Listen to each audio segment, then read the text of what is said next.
पुढची बातमी आपण पाहूयात। अहिल्यानगर मनमाड महामार्गाची दुरावस्था झाली तर दुरुस्त केलेल्या रस्त्यावर पुन्हा खड्ड्यांचं साम्राज्य सध्या पाहायला मिळतंय। डांबर निघून गेल्यानं रस्त्याची दयनीय अवस्था झाली आहे। वाहनं चालवण्यासाठी आता मोठी कसरत वाहन चालकांना करावी लागते।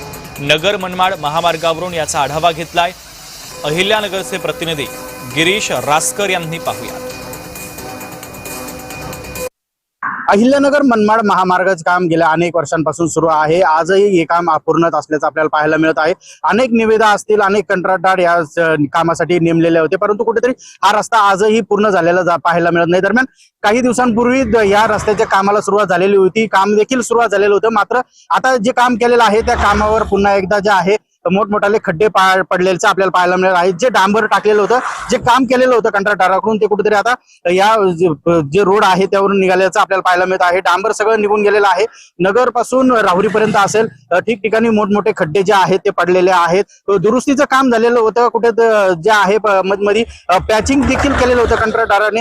मात्र जे आहे केलेलं काम ते पुन्हा एकदा उखडल्याने आता प्रवासी असतील, त्याचबरोबर वाहनधारक आहे, यांना पुन्हा एकदा या रस्त्यावर मोठा मनस्ताप सहन करावा लागत असल्याचं आपल्याला पाहायला मिळत आहे। याबाबत आता नागरिक जे आहेत प्रश्न विचारू लागलेले आहेत। गिरीश रासकर, जय महाराष्ट्र न्यूज, अहिल्यानगर। तसं बघितलं तर शिर्डी हे जागतिक दर्जाचं तीर्थक्षेत्र आहे आणि शिर्डी आणि शिंगणापूरला अनेक भाविक येतात आणि त्या भाविकांचा येण्या जाण्याचा मार्ग हा नगर मनमाड शिर्डीचा आहे। आणि येवना सर्वसामान्य जनता म्हणते, अहिल्यानगर जिल्ह्यातील सर्वसामान्य नागरिक असतील, शाळकरी मुलं असतील, त्यांनाही येण्या जाण्यासाठी हा अहिल्यानगर मनमाड आणि शिर्डीच रस्ता आहे। मी या निमित्तानं आदरणीय गडकरी साहेबांना आवाहन करू इच्छितो की सर्वसामान्य जनतेसाठी व सर्व साई शनी भक्तांसाठी आपण लवकरात लवकर या अहिल्यानगर शिर्डी मनमाड रस्त्याचं काम मार्गी लावावं।